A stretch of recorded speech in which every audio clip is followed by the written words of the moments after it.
الکریم وعلی آلہ واصحابہ اجمعین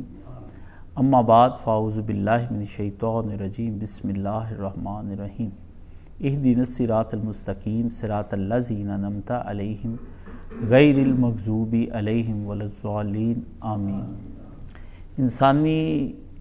اللہ تعالیٰ نے انسان بنایا اور انسان دو چیزوں کا مرکب ہے، روح کا اور جسم کا۔ تو اس کے مختلف اعضاء ہیں اور ہر اعضاء کا کوئی نہ کوئی کام ہے اور وہ اپنے حصے کا کام کرتا رہتا ہے۔ جب تک اللہ تعالیٰ کا حکم ہوتا ہے وہ اعضاء کام کرتے ہیں اور اس کے بعد پھر وہ اعضاء جواب دے جاتے ہیں آدمی کو۔ اعضاء کے کام کے دو حصے ہیں، ایک تو خداوند عالم نے جو ان کو حکم دے دیا کہ تم یہ کام کرتے رہو، اور ایک انسان کے اختیار میں دے دیا ہے کہ تم اس سے ان اعضاء سے اپنی مرضی کا اور اپنے اختیار سے اور اپنی چاہت کا کام لے سکتے ہو۔ ادھر سے اللہ تعالیٰ کے حکم سے یہ اعضاء کام کر رہے ہیں اور ادھر سے یہ انسان کے ساتھ جڑے ہوئے ہیں کہ انسان کی سوچ، اس کی مینٹلٹی، اس کی ذہنیت کے ساتھ یہ کام کر رہے ہیں۔ جو انسان سوچتا ہے جیسا یہ اس کو حکم دیتا ہے یہ ویسے کام کرتے ہیں۔ تو ان سارے اعضاء میں نبی کریم صلی اللہ علیہ وآلہ وسلم نے ایک عضو کے بارے میں یہ فرمایا کہ دیکھو جسم میں ایک عضو تمہارا ایسا ہے، اگر تو ہے وہ صحیح تو بدن ہے سارا صحیح، اور اگر ہے وہ خراب تو بدن سمجھ لو سب خراب۔ اور جان لو کہ وہ دل ہے، جان لو کہ وہ دل ہے، جان لو کہ وہ دل ہے۔ اب اس کو ظاہری بات پر بھی محمول کریں نا تو ہارٹ اٹیک اسی کے خراب ہونے کی وجہ سے آتا ہے، اور اگر اسے باطنی طور پر بھی اگر ہم محمول کریں اس بات کو تو تب بھی یہی سمجھ لیں کہ ساری برائیوں کی اور سارے گناہوں کی اور ساری بدکاریوں کی جڑ یہ دل ہے۔ یہ دل ایک ایسی چیز ہے، اس دل کو اللہ تعالیٰ نے ایک کام سونپا ہے۔ جب یہ دل وہ کام کرتا ہے تو پھر اس کے بعد سارے اعضاء کو حکم دیتا ہے کہ تم نے بھی وہی کام کرنا ہے، اور جو مرضی کر لیں باقی سارے اعضاء، دماغ آپ کا سوچ لے، منتیں کر لیں آپ، لیکن دماغ وغیرہ جو بھی اعضاء ہیں نا وہ اس دل کے خلاف نہیں چل سکتے۔ یہ دل حکم دیتا ہے کہ یہ کام کرنا ہے، اس کی مخالفت میں تھوڑی دیر چلتا ہے آدمی، لیکن اس کے فوری بعد پھر اسی کے کہنے پہ بے اختیار وہ کام کرتا چلا جاتا ہے۔ اس لیے امت کو بتایا گیا کہ آپ نے اپنے دل کی حفاظت کرنی ہے۔ اگر آپ نے اپنے دل کی حفاظت نہ کی تو اس کے نتیجے میں یہ ہوگا کہ سارا کام آپ کا بگڑ کے رہ جائے گا، اور جہاں یہ دل فساد پیدا کر دیتا ہے نا، وہ فساد پھر نہ رکنے کا عمل ہے، وہ پھر ایک غلطی کرتا ہے اور اس ایک غلطی کے بعد اتنی غلطیاں ہوتی ہیں، اتنی غلطیاں وہ بچے انڈے دیتی چلی جاتی ہیں کہ اس کے بعد ان کا کلا کما کرنا مشکل ہو جاتا ہے۔ اور یہ اسلام میں اس طرح کی ظاہری طور پر بھی بڑی غلطیاں ہوئیں، اجتماعی طور پر خلافت ملوکیت کے اندر بدل گئی، یہ آپ کو پتہ ہے۔ اور اسی طرح ایک غلطی آپ سے ہو جاتی ہے اپنی زندگی میں جب آپ اس دل کو کسی غلط جگہ پر استعمال کر لیتے ہیں، اور اس کے بعد پھر یہ دل آپ سے وہ کچھ کرواتا ہے کہ آپ سوچ بھی نہیں سکتے، اور پھر آپ اسی دل کے تحت پھر آپ دیکھتے ہیں کہ زمین کے اندر فساد پھیلتا چلا جاتا ہے۔ اس لیے ایک مومن کو جو سب سے پہلی چیز ہے نا وہ یہی کہا گیا کہ وہ اپنے دل کی حفاظت کرے، اور یہ کہا گیا کہ بقلب سلیم، جب وہ اللہ تعالیٰ کی بارگاہ میں آئے ایک ایسا دل لے کے آؤ جس کو کسی بھی طرح کی روحانی طور پر کوئی بیماری نہ لگی ہوئی ہو۔ اگر اس کو کوئی روحانی بیماری لگی ہوئی اللہ کی بارگاہ میں لے کر آئے تو کسی صورت میں بھی اس کے اعمال نہیں ہوں گے، سب ضائع ہو جائیں گے، اور اس کو پتہ بھی نہیں چلے گا کہ میں نے بعد میں دنیا میں کیا کمایا تھا جس کی وجہ سے یہ سارے اعمال میرے ضائع ہو گئے۔ اس لیے دل کے بارے میں اللہ تعالیٰ کا جو حکم ہے نا اس کی حفاظت، اور یہ دل کی بارے میں جو اتنی ہم فقہ پڑھتے ہیں نا،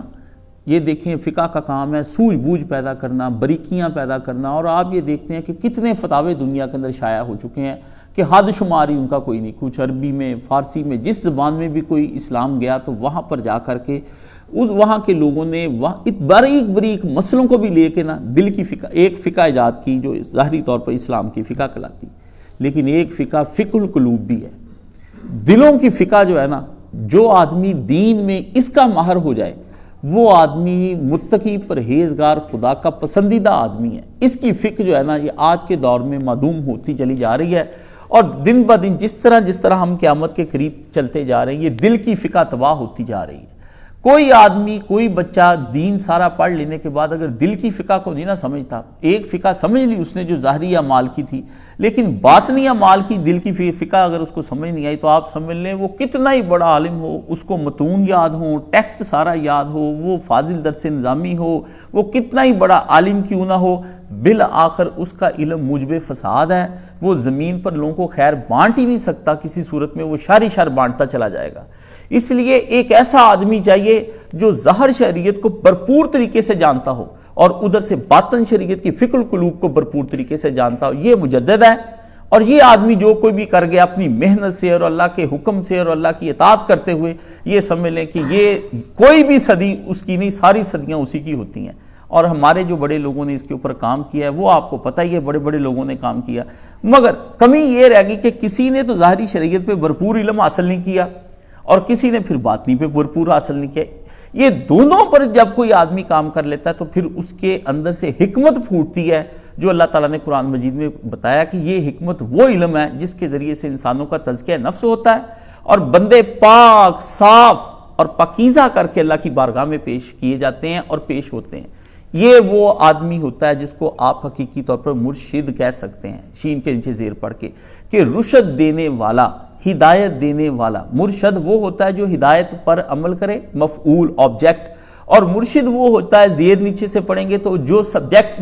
جو بندے کے اوپر کام کر رہا ہے نا، وہ ہوتا ہے کام کرنے والا۔ تو مرشد جو ہے یہ جب حقیقی طور پر بندے کے سامنے آتا ہے اور وہ اس فقہ القلوب کو سامنے رکھ کر بندے کے ظاہری اعمال کو بھی درست کرتا چلا جاتا ہے، اس کے باطنی اعمال کو بھی درست کرتا چلا جاتا ہے، اور جو بندہ اس راہ پر چلتا ہے اس کو سالک کہتے ہیں، وہ جو راہ راست پر چلنے، جیسے مسلک ہے اس طرح یہ سالک ہوتا ہے، مسلک ہوتا ہے، مسلک کہتے ہیں راستے کو، تو سالک وہ جو اس راہ پر چلنا ہے۔ تو سالک راہ کو بڑی ضرورت ہوتی ہے مرشد کی، اور وہ سالک راہ تین طرح کے ہوتے ہیں، ایک جو مبتدی ہوتا ہے شروع پر، دوسرا جو متوسط ہوتا ہے، اور ایک جو منتہا آخر پہ ہوتا ہے جا کے، کہ پہلا ہوتا ہے ابتدائی طور پر، اس کے لیے مرشد کے احکامات اور ہوتے ہیں، جو درمیان میں جا کے متوسط ہو جاتا ہے کہ اب وہ کچھ فاصلہ طے کر چکا ہے تو اس کے لیے احکامات کچھ اور ہیں، اور اس کے بعد جو انتہا پر جا کر کھڑا ہو جاتا ہے وہ اس کے لیے احکامات ہوا۔ اس لیے نبی کریم صلی اللہ علیہ وآلہ وسلم نے اپنے تمام صحابہ کو یہ دیکھا کہ ابتدائی راستے پر میں نے انہیں کیا حکم دینا ہے، درمیان والے راستے پر کیا حکم دینا ہے، آخری پہ کیا حکم دینا ہے۔ اس لیے لوگ بعض اوقات سمجھ لیتے ہیں نبی علیہ الصلوۃ والسلام کی گفتگو میں یا آپ کی باتوں کے اندر یا حدیث کے اندر تضاد ہے، وہ تضاد نہیں، وہ بندہ دیکھ کر نبی علیہ الصلوۃ والسلام فیصلہ کرتے۔ بندہ آیا، اس نے کہا سب سے اچھی چیز کون سی ہے میرے لیے؟ فرمایا والدین کی خدمت کر۔ دوسرا آیا، فرمایا جہاد کر۔ تیسرے کو کہا نہیں تو گھر رہ کے اپنی نمازیں ادا کیا کر۔ یعنی ہر بندے، ایک آیا اس کو کہا روزے رکھا کر۔ ہر بندے کو الگ الگ نبی علیہ الصلوۃ والسلام نے جو حکم دیے ہیں وہ اس کی ظاہری حالت کو دیکھ کر کے، اس کی باطنی حالت کو پہچان کر کے، ڈسکشن کرنے کے بعد، اور کچھ تو ڈسکشن کی ضرورت ہی نہیں پڑی، وہ آیا اور اس نے سوال کیا اور وہ واپس چلا گیا۔ اب یہاں پر ڈسکشن کی ضرورت کیوں نہیں پڑی؟ کیونکہ اس کی پوری پرسنالٹی نبی علیہ الصلوۃ والسلام کے سامنے موجود تھی، برسوں سے تعلقات تھے، وہ آپ علیہ الصلوۃ والسلام کے سامنے آیا، آپ کی اس سے ملاقات ہوئی، اس نے آیا، جیسے میں شعیب کو جانتا ہوں، شہزاد سب کو جانتا ہوں، ان کو عمر کو سب کو جانتا ہوں، تو میں آ کر کہتا ہوں آپ یہ نہ کریں، آپ یہ چھوڑ دیں، تو اس کا مطلب یہ نہیں ہوتا کہ میں اچانک سے کوئی حکم دے رہا ہوں، تو میں تو یہ بتا رہا ہوں میرے برسوں کے تعلقات ہیں، پرسنالٹی، سفر حضر میں نے ان کو آتے جاتے دیکھا، کھاتے پیتے ساتھ رہتے، تو میرے دماغ نے کام کیا اس وقت اس کو یہ بات بتانی ضروری ہے کہ یہ کرو، اس پر پھر وہ عمل کرتا ہے تو پھر وہ انشاءاللہ تعالی اللہ تک پہنچ جاتا ہے۔ اب یہاں پر یہ دل جو ہے نا، اس وقت پوری دنیا کے اندر دل ہو گئے خراب۔ آپ کو ظاہر شریعت کے اتنے عالم ملیں گے اور وہ ابن عربی پہ بھی خطبے دیں گے، وہ شاہ ولی اللہ کی جو کتابیں حجت اللہ البالغہ اس پہ بھی دیں گے، بڑی تصوف کی باتیں کریں گے، مگر ان کا باطنی عمل جو ہے نا، ان کو آپ دیکھیں گے کہ ان کے ہاں پھر شادیاں ہو رہی ہیں اور غیر شرعی کام ہو رہے ہیں، وہاں جا کر آپ دیکھیں گے نہ اس کی فقر کی وہ زندگی ہے، نہ وہ نبی علیہ الصلوۃ والسلام والے اختیاری فقر کے ساتھ جی رہا ہے۔ مسلط فقر جو ہے نا، اس میں زندگی گزارنی بہت آسان ہے، اختیاری فقر کے ساتھ زندگی گزارنا دنیا کا مشکل ترین کام ہے۔ خود ہی بندہ نبی علیہ الصلوۃ والسلام کے سامنے چوائس تھی، دو چیزیں تھی کہ آپ عیاشی کے ساتھ زندگی بھی گزار سکتے تھے، شریعت میں کوئی پوچھ نہیں تھی، اور دوسرا آپ علیہ الصلوۃ والسلام اپنی فقر کے ساتھ۔ تو نبی علیہ الصلوۃ والسلام نے دو چیزوں میں پڑی ہوئی ایک چیز جو فقر ہے وہ اختیار کیا، آپشنل میں خود لیا کہ یہ میں اپنے طور پہ امپوزڈ نہیں ہے۔ ہمارے ہاں جو جتنے بھی نا، مجھ سے لے کر بڑے سے بڑے، یہ بہت سارے لوگ جو فقر میں مبتلا ہیں اللہ کی طرف سے، انہوں نے اپنے آپ میں فقر کو اختیار نہیں کیا کسی صورت میں۔ تو نبی کریم صلی اللہ علیہ وآلہ وسلم نے فقہ القلوب پر جب کام کیا نا، قرآن مجید میں آپ پڑھ لیں دعائے ابراہیم خلیل اللہ، اور خود اللہ تعالیٰ نے جو نبی علیہ السلام کے بارے میں یہی بتایا کہ ربنا وابعث فیہم رسول من یتلو علیہم آیات، یہ ساری آیت آپ پڑھیں، ویزکیہم ویعلم الکتاب والحکمہ۔ نبی علیہ السلام کا کام یہ ہوا کہ سارا ابلاغ کرنے کے بعد بندوں کو اس قسم کا بنا دیا جائے کہ وہ اللہ کے اس قدر قریب ہو جائیں کہ جب وہ اپنے رب کے پاس اس حالت میں موت کے وقت جائیں تو ان کا بقلب سلیم، ایک ایسا دل ہو جس کے اندر دنیا کا کوئی روگ نہ لگا ہو، جس کے اندر دنیا کی کوئی بیماری نہ لگی ہوئی ہو، وہ صاف شفاف دل کے ساتھ اللہ کی بارگاہ میں چلا گیا۔ اور جو یہ دل لے جاتا ہے اللہ تعالیٰ کی بارگاہ میں، وہ سمجھ لو قد افلح من تزکیٰ، وہ آدمی کامیاب ہو گیا، فلاح پا گیا۔ ہمارے ہاں سکسیس جو ہے، فلاح ہے، اس بات پر ہے کہ وہ آدمی دولتی پا گیا۔ ہمارے ہاں اس بات پر نہیں ہے فلاح کہ اس آدمی نے کوئی دنیا کے اندر بلند مرتبہ حاصل کر لیا، یا اس نے کسی کی بڑے خاندان کی عورت سے شادی کر لی، یا اس نے کوئی بڑی گاڑی رکھ لی، نہیں، ایسا کچھ نہیں ہے۔ ہمارے ہاں یہ ہے کہ جس کا دل قلب سلیم بن گیا نا، وہ آدمی اللہ تعالیٰ کے ہاں کامیاب ہے۔ ہمارے ہاں سکسیس اور چیز کا نام ہے، کفار کے ہاں اور ہے، دونوں ہمارے ایک چیز کی وہ تعریف کرتے چلے جاتے ہیں، ایک کی ہم کرتے چلے جاتے ہیں۔ کامیابی وہ کسی اور کو گنتے ہیں، ہم کسی اور کو گنتے ہیں، وہ بیماری کسی اور شے کا نام گنتے ہیں، ہم بیماری اور شے کا نام گنتے ہیں، وہ کسی اور ڈیفینیشن کرتے ہیں فتح کی، ہم اور کرتے ہیں، وہ شکست کی اور ہم شکست کی اور کرتے ہیں۔ یعنی گویا ہمارے اور ان کے پیمانے بالکل الگ ہیں، ہماری ان کی ٹرمینالوجیز الگ ہیں، ہماری ان کی ڈیفینیشنز الگ ہیں۔ تو ایسی صورت میں ایک ایسا دل، بظاہر تو آدمی بالکل فٹ ہوگا 80 سال کی عمر میں، اور A1 قسم کا ہوگا، وہ اپنے آپ کو انرجیٹک رکھے گا، وہ اپنی دوائیاں کھائے گا، وہ ڈائٹ اچھی قسم کی لے گا، آپ دیکھیں گے وہ اس طرح سے لگ رہا ہے جیسے 18 سال کا نوجوان ہے، وہ جم جوائن کرے گا، وہ آپ کو دکھائے گا، اس کے پورے جسم کے مسلز بنے ہوئے ہوں گے، وہ دیکھیں گے اس نے اپنے آپ کو ایکٹیو رکھا ہوا ہوگا، مگر اس کے پاس اگر قلب سلیم نہیں ہے جو اللہ کو مطلوب ہے، تو وہ اللہ کے نزدیک بیمار آدمی ہے۔ ہمارے ہاں بظاہر آدمی دنیا کے غموں میں پریشان اور بیماریوں میں لپٹا ہوا ہے، ٹھیک ہے، لیکن وہ آدمی دکھوں میں لپٹا ہوا ہے، پریشانیوں میں، مگر وہ اپنے اللہ کی رضا پہ راضی ہے، اسے شکوہ کوئی نہیں ہے۔ جو اس نے کہہ دیا وہ مان لیا، جو اس نے کر دیا اسی کو بھی دل و جان سے قبول کر لیا۔ اگر وہ یہ کہہ کہ اللہ میں دل و جان سے وہ نہیں قبول کر رہا، اور اس کے اعمال اور اس کی باتیں بتا رہی ہیں کہ وہ نہیں قبول کر رہا، تو اللہ تعالیٰ کے نزدیک وہ آدمی قابل قبول نہیں۔ لیکن جو یہ مان رہا ہے وہ اللہ کے نزدیک صحت مند ہے، جوان ہے، تگڑا ہے، فٹ ہے، اس نے اپنے آپ کو سیٹل رکھا ہوا ہے، وہ اللہ تعالیٰ کے نزدیک قبول ہے۔ تو قلب سلیم چاہیے اللہ تعالیٰ کی بارگاہ میں جانے کے لیے۔ اس قلب پر بڑے حملے ہوتے ہیں، اتنے حملے شیطان اس کے اوپر کرتا ہے کہ آپ چھوڑ دیں۔ آخر میں جاتے جاتے اللہ تعالیٰ نے، آپ کو پتا ہے جو جاتے جاتے پیغام دیا جاتا ہے نا واپس مڑ کے، وہ بڑا خاص پیغام ہوتا ہے۔ آپ گھر سے نکل رہے ہیں اور ساری ہدایت اپنے بیٹے کو دے دی ہیں، یا اپنے ملازم کو یا اپنی اہلیہ کو آپ دے رہے ہیں، لیکن جو ہی آپ گیٹ تک پہنچے تو آپ نے کہا وہ والی بات لازمی یاد رکھنا جو میں نے تمہیں پہلے سمجھائی، جو اہم تھی، اس کو نہیں بلانا، باقی میں کمی بیشی بیٹا کر لینا، لیکن میرا بیٹا اس کے بعد اس بات پر فوکس رکھنا، سارے نقصان کروا لینا لیکن یہ نقصان نہ ہونے دینا، سارے نفع ضائع کر دینا مگر یہ نفع ضائع نہ کرنا۔ فرمایا الذی یوسوس فی صدور الناس من الجنۃ والناس، انسانوں یہ بات تم اپنے ذہن میں رکھ لو کہ پھر دلوں پر حملہ ہوگا، اور خناس ایک دفعہ نہیں ہوگا، فرمایا وہ ہٹ ہٹ کر حملہ کرے گا، حملہ کرے گا پھر ہٹ کر آ کر کرے گا، پھر حملہ کرے گا پھر آئے گا چلا جائے گا، آپ کو لگا دل پاک ہو گیا، لیکن پھر وہ گھوم گھام کے ایک ایسی جگہ سے نقب لگانے کی کوشش کرے گا جہاں پر آپ ہکے بکے رہ جائیں گے کہ یہاں سے بھی نقب لگ سکتی تھی۔ آپ کو پتہ بھی نہیں لگے گا کہ راتوں رات نہیں، دن دہاڑے ڈاکہ پڑے گا، اور اتنی صفائی کے ساتھ پڑے گا کہ آپ جب جیب میں پیسے نکالنے کے لیے حشر کے دن نکالیں گے نا، تو جیب نیچے سے آپ کو کٹی ہوئی ملے گی کہ میری تو جیب کٹ گئی دنیا کے اندر ہی، یہ میں کیا لے کر دنیا کے اندر۔ یہ وہ آدمی جس کو اللہ کے نبی صلی اللہ علیہ وآلہ وسلم نے فرمایا کہ یہ مفلس ترین آدمی ہوگا قیامت کے دن، اور دنیا میں اسے یہی سوچا ہوگا کہ میرے پاس عمرے ہیں، حج ہیں، زکاتیں ہیں، صدقے ہیں، خیرات ہے، جہاد ہے، نمازیں ہیں، نوافل ہیں، روزے رکھے، قرآن مجید کی تلاوت کی، دنیا میں لوگوں کے کام آیا۔ لیکن اللہ کے نبی علیہ السلام نے فرمایا ہر چیز اس کی اڑ جائے گی، اور وہ کنگال اور مفلس ہو کر وہاں پر دیوالیہ ہو کر خدا کی بارگاہ میں بیٹھے گا۔ اللہ کے نبی نے فرمایا درہم دینار کا لٹ جانا یہ آدمی کو کنگال نہیں کرتا، لٹتا وہ آدمی ہے جس کے پاس نیکیوں کے سارا کچھ ضائع ہو جائے گا، اور جیب میں ہاتھ ڈالا پیسے دینے کے لیے تو تو دیکھا جیب تو نیچے سے خالی ہے، یا بڑی سنبھال کے بھی اندر جیب لگائی ہوئی تھی، وہ دیکھا اندر سے جب اس میں ہاتھ ڈالا پیسے خالی ہو گئے۔ یہ وہ آدمی ہے جس کا دل بیمار ہو چکا ہوگا، اللہ خناس، اس نے ایسی جگہ سے نقب لگانی ہے کہ وہ نقب بھی وہ کیا کرتا ہے، اتنا دانا بینا ہے کہ میں یہ کہتا ہوں اس جیسا دانا بینا کوئی اللہ نے پیدا نہیں کیا۔ یہ سرکاری پہلوان ہے شیطان، ابلیس، اور انسانوں میں سے ابلیس اور جنوں میں سے ابلیس، یہ ایسے پہلوان ہیں جو 24 گھنٹے پھر رہے ہیں، ہرکارے پھر رہے ہیں اور آپ کے گھر کے گرد گرد پھر رہے ہیں۔ دل بیت اللہ ہے، وہ چاہتا ہے بیت اللہ کو کسی طریقے سے لوٹ لیا جائے، تو وہ بیت اللہ کے اندر پڑا ہوا جو سونا ہے نا ایمان کا، نبی علیہ السلام نے اصلی بیت اللہ کا بھی سونا جو تھا وہی رہنے دیا، اس کو نکالا نہیں، ایمان کا وہ بیت اللہ کے اندر جو ایمان ہوتا ہے اس کو لوٹ لیتا ہے وہ، اور پھر پتہ نہیں آدمی کو چلتا کہ یہ ڈاکہ کیسے پڑ گیا، مجرم کدھر سے آیا تھا چور میرے گھر میں چوری کرنے کے لیے، راستہ اس نے کون سا اختیار کیا۔ اور دو راستے اس کے پاس بڑے ٹاپ کے ہیں، ایک تو راستہ گناہوں کا ہے، اس کے اندر وہ خوبصورت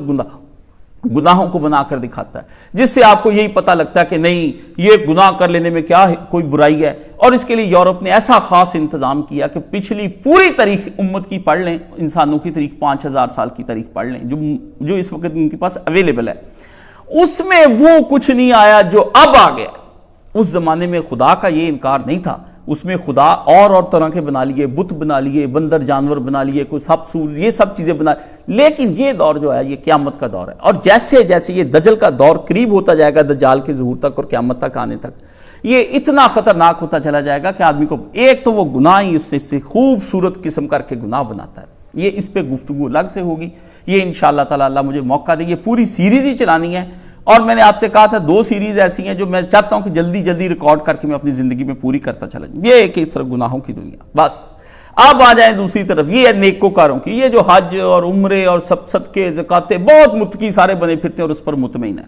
اس پر اطمینان قلب ہے، اور یہ اتنا پیارا اطمینان نفس دلاتا ہے آدمی کو، اتنا دلاتا ہے، اور بعض اوقات برے مرشد بھی ایسے ہوتے ہیں کہ وہی آپ کو اتنا اطمینان دلا دیتے ہیں کہ وہ آپ کو کہہ دیتے ہیں جب ہم بیٹھے تمہیں اس کی کیا ضرورت ہے سوچنے کی،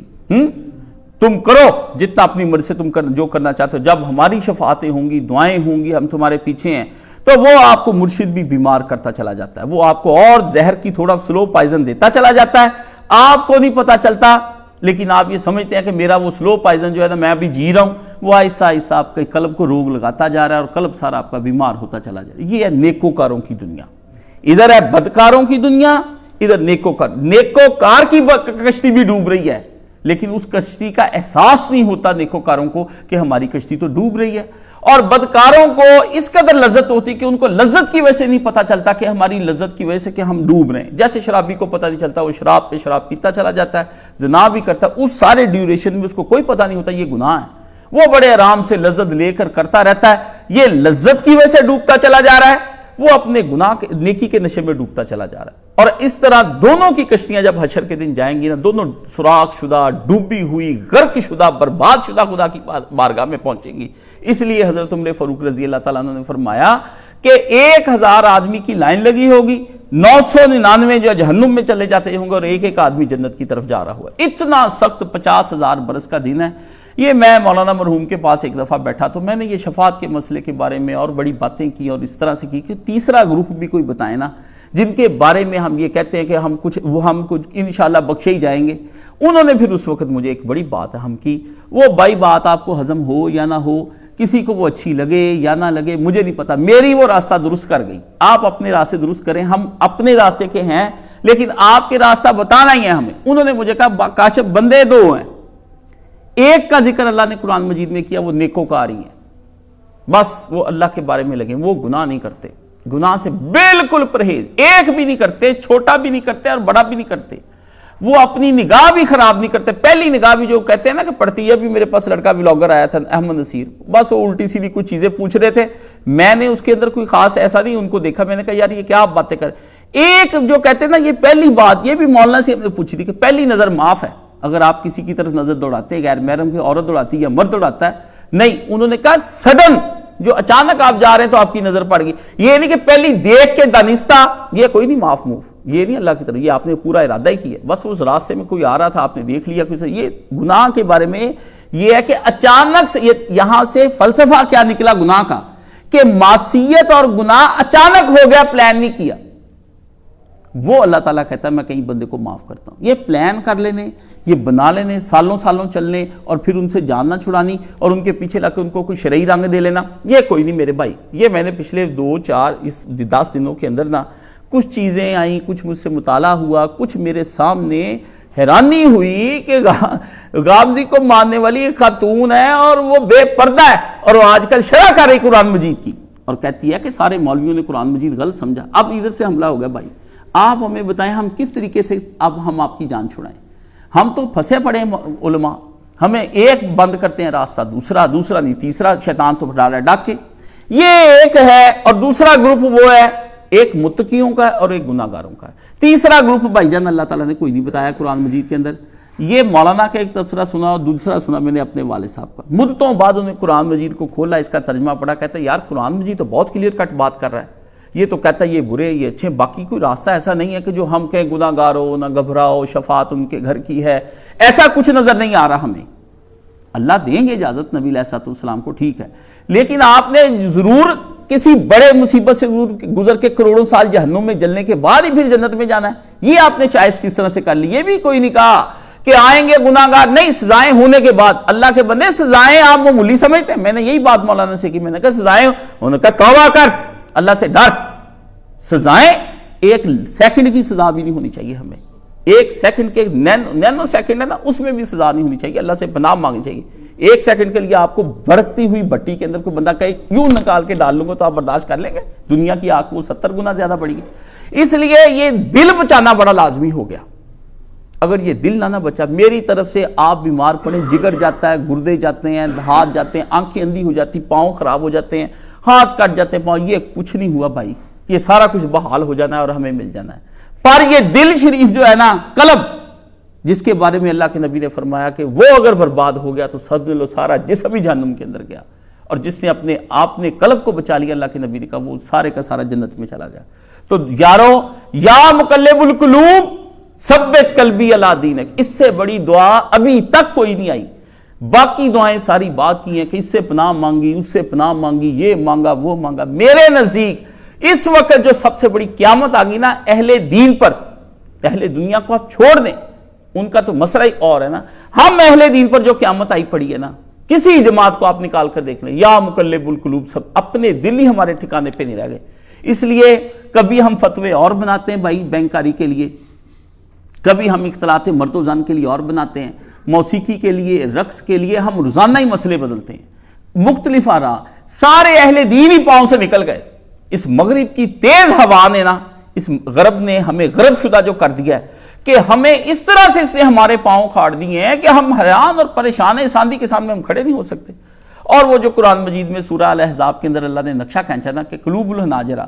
یا زاغت قلوب، یہاں تک دل آگے حلق، بالکل وہ آ گئے، جانیں پھنسی پڑی ہیں ہماری، اور ہمیں سمجھ نوجوان طبقے تک کچھ نہ پوچھیں کہ میرے سامنے روزانہ دن رات ان کے مسائل آتے ہیں، تو بعض اوقات میں انہیں سمجھانے کی کوشش کرتا ہوں مگر انہیں سمجھ نہیں آتا۔ یہ اتوار جن لوگوں نے مس کیا وہ ان کی اپنی بدقسمتی ہے، لیکن یہ بڑا اچھا اتوار تھا، اس سے اچھا میری زندگی میں کوئی دن نہیں آیا، بہترین دن تھا۔ اس دن لوگوں نے اپنی وہ سوال کیے جو ان کے ذاتی اور انفرادی تھے۔ فقہ پر میں نے پابندی لگا دی کہ کوئی آدمی مجھ سے یہ نہ پوچھے فاتحہ خلف الامام رفعی دین، ختم۔ علم کلام مجھ سے کوئی نہ پوچھتا پھر عرش کیسا ہے، فرش کیسا ہے، زمین کیسی، فرشتے کیسے نظر کیوں نہیں آتے، بند، یہ ایمانیات کا دائرہ ختم، پرے کریں اس چیز کو۔ یہ بہت بیان کر دیا، اتنا بیان کیا بھی 30 سالہ استاد کا ریکارڈ ہے، 10 سالہ میرا، 40 سالہ ریکارڈ سن لیں، سارے مسئلے حل ہو جائیں گے۔ آگے آ گیا اگلا مسئلہ، اب میں نے جس سے بھی پوچھا میں نے کہا صرف انفرادی بتانا ہے کہ تمہیں اس وقت کیا مسئلہ ہے، یہ آج کے دور میں تمہیں کوئی اپنے اعمال کرنے میں پریشانی ہو رہی ہے تو وہ کیوں ہو رہی ہے، اور تم اپنی توجہات کسی اور جگہ پہ رکھ رہے تو کیوں رکھ رہے ہو، اور تمہارے دل میں شہوات نے جنم لیا تو کیوں جنم لیا ہے، اور تمہارے دل کے اندر شبہات نے جنم لیا تو کیوں جنم لیا، یہ بات آپ مجھ سے کریں۔ تو اللہ کے فضل سے صبح ہم 9:45 بجے شروع ہوئے ہیں اور شام 5-6 بجے تک یہی کام ہوتا رہا ہے۔ اللہ نے مجھے بھی نہیں تھکنے دیا، بندے بھی نہیں تھکے، کام بڑا اچھا ہوا ہے اور دل کو بڑا اطمینان ہوا، مزید سوال کرنی ہم نے کسی کو کرنے دیا۔ اب یہی کام بڑھا، میں نے اس میں محسوس کیا کہ قلب بیمار ہو گیا سارا، اور قلب کی فقہ اگر تم نے نہ بیان کی اپنی زندگی کے اندر، اور علماء نے کتابیں لکھی ہیں اس کے اوپر، میں بھی انہی سے پڑھ کر آپ لوگوں کو بتاتا ہوں، یہ نہیں کہ میرے اپنے اندر کوئی چیز ہے، لیکن یہ ہو جاتا ہے میں اسے آسان کرتا ہوں، نرم کرتا ہوں، ملائم کرتا ہوں. جیسے ایک بچے کو سیریلیک پڑھا دیا جاتا ہے نا، اسی طرح سمجھ لیں کہ میں سیریلیک، میرے پاس کوئی نئی چیز ایسی نہیں ہوتی، یا میں نے مولانا کا خطبہ سنا ہوا ہوتا ہے، یا میں نے کوئی کتاب ہی پڑھی ہوتی ہے، یا میں نے تفسیر سے کوئی چیز لی ہوتی انہی میں سے ہیں. بس یہ ہے کہ اس کی ترتیب یا انداز بیاں اور طریقے سے بنا کے آپ کو ہم دے دیتے ہیں. یہ مجھے اعتراف کرنا چاہیے. اگر میں یہ اعتراف نہ کروں اور میں کہوں الگ سے میں کوئی کام کر رہا ہوں، تو میں امت کے اندر تجدد پسند ایک نئی شے لے کر آنے والا ہوں، جس سے مجھے اللہ مامون اور محفوظ فرمائے. کوئی بدعتی کام کرنے والا ہوں کہ جو میں نئی بدعت ایجاد کر رہا ہوں، نہیں، کام وہی ہے جو ہمارے پیارے نبی صلی اللہ علیہ وآلہ وسلم کر گئے. انہی کی باتوں کو رپیٹ کرنا ہے اور آپ کو بتانا ہے. تو میرے بھائی یہاں فقہ القلوب کا مسئلہ ہے، مسئلے دونوں کے حل کرنے ہیں. وہ بندہ جو گناہوں میں لتھڑ گیا اور اس کو دنیا کے اندر سرور اور مزہ اور لذت آ رہی ہے اپنی دنیا کے کاموں میں، خدا نے جو اس کے ذمہ کام لگائے تھے وہ بالکل ہی بھول گیا ان کاموں کو اور اپنی مرضی میں زندگی. اور وہ لوگ جو دینی کام کر کے بڑے مطمئن ہو کر بیٹھے ہوئے ہیں کہ نہیں ہم یہ کام کر رہے ہیں نا، نمازیں پڑھ رہے ہیں، روزے رکھ رہے ہیں، یہ سارا کام چل ہی رہا ہے انشاءاللہ تعالی. یہ ادھر سے کو یہ آ گیا. اس کے بعد آ جاتی ہیں اس کے اندر جو میں نے گفتگو کرنی ہے وہ ہے حلال شہوتیں. حلال شہوتوں پر بات کرنی ہے. یہ اللہ تعالیٰ نے مجھے ایک موضوع سجایا ہے کہ اس موضوع پر بات کرو. بربادی کس طرح سے نیک لوگوں کی آ رہی ہے. وہ حرام شہوتوں میں مبتلا ہیں. یہ جتنے بھی ہمارے نیکوکار ہیں یہ حلال شہوتوں میں مبتلا ہیں. یہ شہوتیں یہ بھی اس کا اینڈ بھی جہنم میں ہے اور اس کا اینڈ بھی جہنم ہے، دونوں جہنم ہے. مگر یہ نیکوکار یہ سمجھتے پھرتے ہیں کہ نہیں یہ سارا کچھ حلال ہے، دکھائیں شریعت میں کہاں پر ہے، دکھائیں ہمیں اس کی نس کہاں پر ہے، آپ دکھائیں نا کہاں منع ہے. یہ باتیں وہ ہم سے کرتے ہیں. اور ایک طرف وہ اپنی دنیا کو جس طرح سے سنوار رہے ہیں اور جو جیسی غفلت وہ برت رہے ہیں کہ دین کے اوپر اس وقت قیامت آئی ہوئی ہے، اور وہ اپنی حلال شہوتوں کے اندر اس طرح مگن ہے کہ وہ اس طرح حرام والے بھی مگن نہیں ہیں جتنے یہ حلال والے مگن ہیں. اور اس کو انہوں نے سارا اسلام کے اتنے ورژن نکال لیے. میں نے 53 ورژن نکالے. میں نے ابھی میرے پاس لکھے پڑے 53 قسم کا اسلام ہے جو اس وقت مسلمان مان رہے ہیں، اور اس کی وجہ سے پوری دنیا میں وہ غافل بھی ہیں اور اپنے رب سے دور بھی ہیں. مجھے اللہ تعالیٰ یہ توفیق عطا فرمائے کہ مجھے اللہ تعالیٰ اس پر بات کرنے کی توفیق عطا فرمائے. میں اپنی اور آپ کی کوئی راہ سیدھی کر جاؤں اور کسی کے لیے مشعل راہ بن جاؤں، اور میری ذریعے سے ہزاروں نہیں لاکھوں نہیں کروڑوں لوگوں کو اللہ تعالیٰ فیض یاب کرے. ان سب کی وجہ سے اللہ تعالیٰ میری بھی مغفرت فرما دے. میری ہمت اور قوت کے لیے دعا کریں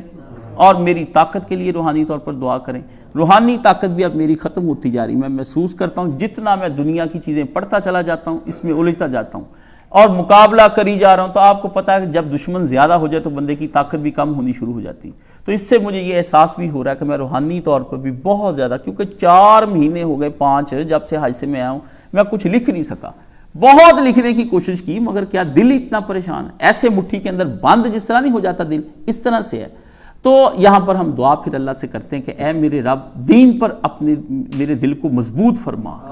اور میرے دل کے اندر ایسی کشادگی پیدا کر دے کہ میں تیرے انوار اور تجلیات کو اب پورا ابزارو کر کے جذب کر کے نا اپنے بھائیوں کو یہ ساری دے سکوں. یہ امانت ہے جو اللہ تعالیٰ کی طرف سے. آپ میرے لیے دعا کریں. راستہ بڑا پھسلن والا ہے. اور ایک بات اس میں آپ سب کو کہہ دوں، آپ میں سے 80 چہرے ایسے ہیں اور بھی دوسری جگہوں پر لوگ بیٹھے، یہ سارے آپ میرے اپنے ہی ہیں اور میں بھی ہوں، میرے اپنے بہن بھائی بھی ہیں. میں سب کو جب کسی نہ کسی چیز میں مبتلا پاتا ہوں نا تو سمجھ لیں وہ ایک گروہ کے گناہ میں مبتلا پاتا ہوں. فرض کریں جیسے میں کہتا ہوں شرک ہے، تو شرک کتنے لوگوں کے اندر مبتلا ہے؟ ہزاروں لوگ اس کے اندر مبتلا ہیں. بدعت، اب یہ نہ ہو کہ میں بات کروں تو آپ کہیں یہ آپ نے میرا ہی نام لیا ہے. تو اگر آپ کا نام میں نے لیا نہیں، اس کے بغیر ہی آپ اکیلے نہیں ہیں. میں اکیلا کاشف نہیں ہوں. ایک کاشف وہ ہے جو پورا گروپ بھی کاشف کا ہے جو کروڑوں لوگوں میں ہے. میں کسی اگر شرک کے اندر مبتلا ہوں یا بدعت کے اندر مبتلا ہوں یا کسی تکبر کے اندر مبتلا ہوں یا کسی جنسی چیز کے اندر مبتلا ہوں تو وہ پورا ایک طبقہ ہی ہے جس کو میں پکار رہا ہوں.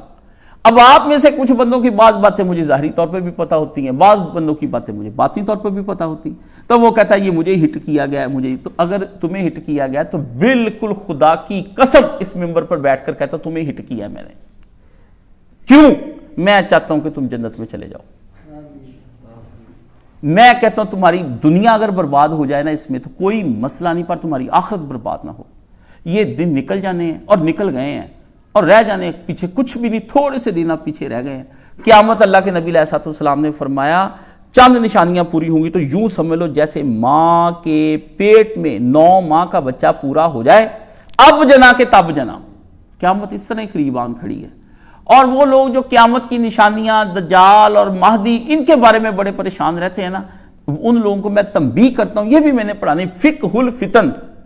یہ ہے فقہ القلوب، وہ ہے فقہ الفتن، فتنہ کی جمع فتن، اور فتن کہتے ہیں آزمائشوں کو. یہ بھی آپ کو سمجھانی کہ نبی علیہ الصلوۃ والسلام نے یہ جو باتیں بتائی تھی، یہ اس لیے بتائی ہیں کہ آپ ان میں پڑھنے کی بجائے تیاریاں کر لو. جیسے آپ بیٹھیں گھر میں، آپ کو اچانک آواز آتی ہے کہ روزہ بند ہونے میں 20 منٹ باقی رہ گئے ہیں، تو آپ اس کی ڈیٹیل لینے نہیں چلے جاتے کہ مؤذن کون ہے، اندر کون سی گھڑی اس نے رکھی ہوئی تھی، کس مسجد سے آواز آئی ہے. آپ اپنا روزہ جلدی جلدی کھانے پینے کو ختم کرنے کی کوشش کرتے ہیں تاکہ میں روزے کے ٹائم تک اپنا سارا ختم کر لوں. یہ جو نشانیاں اس کی آ بھی جائے نا، ابھی دجال آ جائے، امام مہدی جنگ بھی لگ جائے، آپ کو کوئی اس کا فائدہ نہیں ہونا، ایک رتی کا بھی فائدہ نہیں ہونا. الٹا یہ آپ کے لیے آزمائش بن جانے ہیں. اور دیکھ لیں کہ جتنے بھی بڑے بڑے اسکالروں نے اس کو بیان کیا نا، کچھ بھی نہیں، لوگ ان کے مزے لے رہے ہیں اور بات کچھ نہیں. دین کی فقہ کی طرف آئیں تاکہ میں آپ کو سچا علم جو ہے وہ اللہ کے نبی صلی اللہ علیہ وآلہ وسلم کا، جو میں نے سارے علماء سے پوچھ بیٹھ کر ان سے حاصل کیا، آپ تک پہنچا سکوں. اللہ تعالیٰ مجھے اور آپ کو سلامت رکھے. وآخر دعوانا ان الحمدللہ رب العالمین.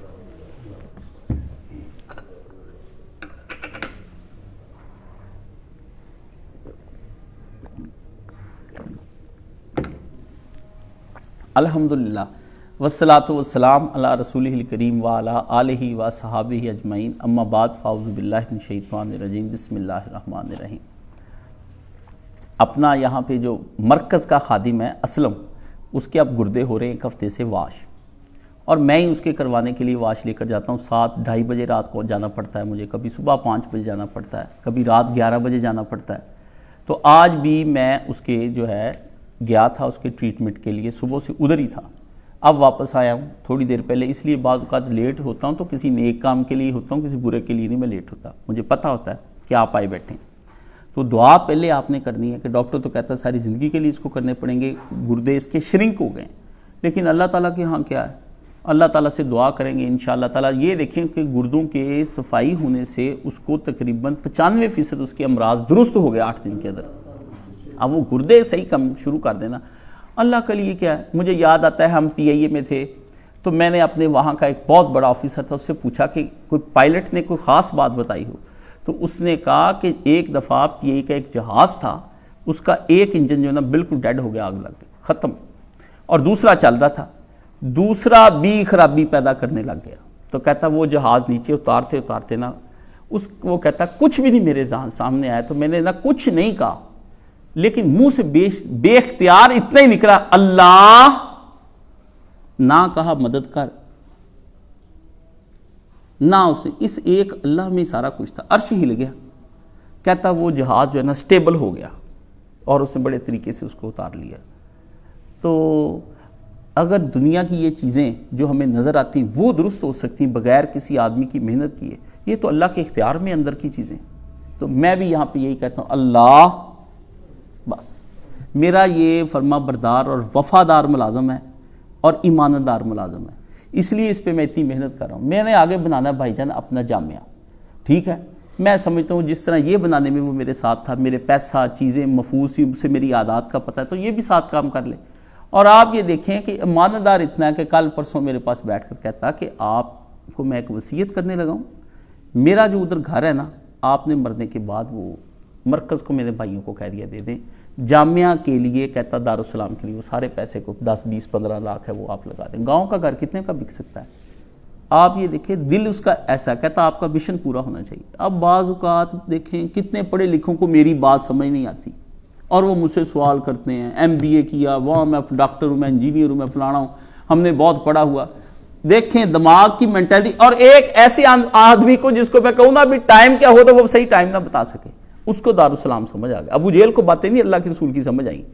مگر وہ جو تھا نا بالکل بلال حبشی امیہ کا وہ غلام جس نے کہیں سے نہیں پڑھا ہوا تھا اور معاشرے میں اس کو اتنی سمجھ آ گئی کہ اللہ کے نبی نے آسمانوں پر اس کے قدموں کی چاپ سن کر پوچھا جبریل یہ کون چل رہا ہے؟ کس کے قدموں کی چاپ؟ فرمایا اللہ کے رسول یہ بلال کے قدموں کی چاپ ہے جو اوپر آسمانوں پہ سنائی دی. تو اللہ تعالیٰ سے دعا کریں اللہ اس سے صحت کاملہ عاجلہ عطا فرمائے اور اس کے لیے سارے جو بندوبست فرما دے. ایک دوست ہیں عباس، ان کی والدہ وفات پا گئی، بڑے اچھے میرے دوست تھے. اس کی والدہ بھی بڑی تنگ تھی تو اللہ تعالیٰ نے ان کو مرضوں سے نجات دی اور اللہ تعالیٰ انہیں اعلیٰ علیین میں جگہ عطا فرمائے۔ ہمارے یہ بھائی حکیم منور حسین صاحب بیٹھے ہیں، یہ بڑی دیر سے تھے، ان کی اہلیہ وفات پا گئی۔ انا للہ و انا الیہ راجعون، سب پر انا للہ و انا الیہ راجعون۔ موت کا ایک دن معین ہے، نیند پھر کیوں رات بھر نہیں آتی، یہ ایک دن معین ہے موت کا، یہ سب نے چلے جانا ہے، میں نے بھی چلے، بس بات اتنی ہے کہ ہم تیاری کر لیں جانے کی۔ زندگی کی ساتھی تھیں، رفیق تھیں، اور ان کے ساتھ چل رہی تھی، خدمت میں کمی نہیں چھوڑی، اطاعت میں کمی نہیں چھوڑی، زندگی میں ان کا ساتھ دیا، ہر موقع پر ان کے ساتھ کھڑی رہی۔ اب تنہائی محسوس کریں گے، لیکن ایک بات یاد رکھ لو، قرآن مجید میں اللہ تعالیٰ نے صاف کہہ دیا، جب دو ہوتے ہیں تو تیسرا ان کا اللہ ہوتا ہے، جب تین ہوتے تو چوتھا ان کا اللہ ہوتا ہے، اور جب ایک ہوتا ہے تو پھر بھی دوسرا اس کا اللہ ہوتا ہے۔ اور صدیق کی بات ذہن میں رکھیں کہ نبی علیہ السلام نے کیا کہا، لا تحزن ان اللہ معنا، غم نہ کر، اللہ ہمارے ساتھ ہے، اور اللہم ابدلہ دارا خیر دارہ وزوجا خیر زوجہ واہلا خیر اہلہ، اللہ یہاں سے بہتر گھر اور یہاں سے بہتر جو نیک لوگ ہیں ان کے اندر ان کا حشر فرمائے، اور اللہ اس کا حشر مع النبیین والصدیقین والشہداء والصالحین فرمائے۔ اور صرف اس ایک کا نہیں، ہم میں سے جتنے کوئی جا چکے والدین، بزرگ، بہن بھائی، کوئی احبا اقربا، آدم سے لے کر آج کے دن تک جتنے نیک اور متقی اور قیامت تک، سب کو اللہ مع النبیین والصدیقین والشہداء والصالحین ان کا حشر فرمائے، قبر کو ٹھنڈا اور منور فرمائے، تا حد نگاہ اللہ تعالیٰ وسیع فرمائے، اور اللہ ان کے ساتھ ویسی چشم پوشی فرمائے جیسی کہ وہ ہم اپنے بچوں کے ساتھ چشم پوشی فرماتے ہیں، اور اللہ صرف نظر گناہوں سے معاف فرمائے، اور کوئی گناہ اللہ تعالیٰ اس کا نہ پکڑے، اور اگر ان کے نیک تھی تو درجات میں بلندی فرمائے، کہیں کمی کوتاہی رہ گئی اللہ تعالیٰ اسے معاف فرمائے، اور اللہ تعالیٰ اس کی قبر کو جنت کے باغوں میں سے ایک باغ بنائے، اور جن کو بغیر حساب کتاب کے جنت میں داخل کر دیا جاتا ہے اللہ ان کو ان میں شمار فرمائے۔ یا اللہ تیرے پاس مرحومین آ چکے ہیں تو ان کے ساتھ ایسا معاملہ فرما جیسے ہم اپنے بچوں کے ساتھ معاملہ فرماتے ہیں۔ یا اللہ وہ تیرے پاس آ چکے ہیں، ان کے ساتھ شفقت والا معاملہ فرما، چشم پوشی والا، فضل والا، کرم والا، لطف والا، رحمت والا، برکت والا، یہ معاملہ اللہ تعالیٰ ان کے ساتھ فرما۔ صرف انہی کے ساتھ نہ فرما، ہم زندوں کے ساتھ بھی یہی معاملہ فرما۔ اللہم اغفر للمومنین والمومنات والمسلمین والمسلمات، اگلا کیا ہے، الاحیاء منہم والاموات، ہم جو زندہ ہیں ہمیں بھی اور جو مر چکے ہیں ان کے ساتھ بھی اللہ یہی معاملہ فرمائے، بیماروں کو شفائے کاملہ عاجلہ عطا فرمائے، قرض داروں کا اللہ تعالیٰ قرض اتار دے، اور جن کے کام میں برکت ختم ہوگی خدا برکت عطا فرما دے، جن کے کاموں میں رکاوٹیں آ گئی اللہ ان کے کاموں میں برکت عطا فرمائے۔ یا اللہ جس بندے نے تیری راہ میں اس معاملے میں دیا اس کو اتنا نواز دے کہ دنیا اور آخرت میں وہ سیر ہو جائے، اور یا اللہ جن لوگوں کی چاہتے تھی نہیں دے سکے اللہ ان کا بھی ان کے اچھے جذبات کو قبول و منظور فرما۔ یا اللہ ہم سب کو اپنے پیارے نبی کی راہ پر رکھ، اللہم اشف کل مریض، اللہم رد کل غریب، اللہم اقض دین کل مدین، اللہم اصلح کل فاسد من امور المسلمین، اللہم انصر الاسلام والمسلمین واخذل الکفرۃ والمشرکین، اللہم انصر من نصر دین محمد صلی اللہ علیہ وسلم واخذل من خذل دین محمد صلی اللہ علیہ وسلم۔ ان اللہ یامر بالعدل والاحسان وایتاء ذی القربى وینہی عن الفحشاء والمنکر والبغی یعظکم لعلکم تذکرون۔ اس کے بعد میں نے جانا ہے ایک نکاح پر، تو آپ کے پاس بیٹھنے کے لیے فرصتی ہوگی، ایک ساتھی آئے ہیں انہوں نے عمرے پہ جانا ہے، صرف ان سے ملوں گا، باقی کو ابھی کے لیے خدا حافظ، اگلے جمعے پھر اب سوال جواب آپ رکھ لیں۔ اللہ آپ کو دنیا اور آخرت میں اس دکھ جو آپ کو آیا ہے اس کو اللہ تعالیٰ اس کا اجر عطا فرمائے، اور مرنے والی کے بعد آپ کو گمراہ نہ کرے، ہدایت پہ ہی رکھے، اور اللہ تعالیٰ سلامت رکھے، آپ صفیں سیدھی فرمائے۔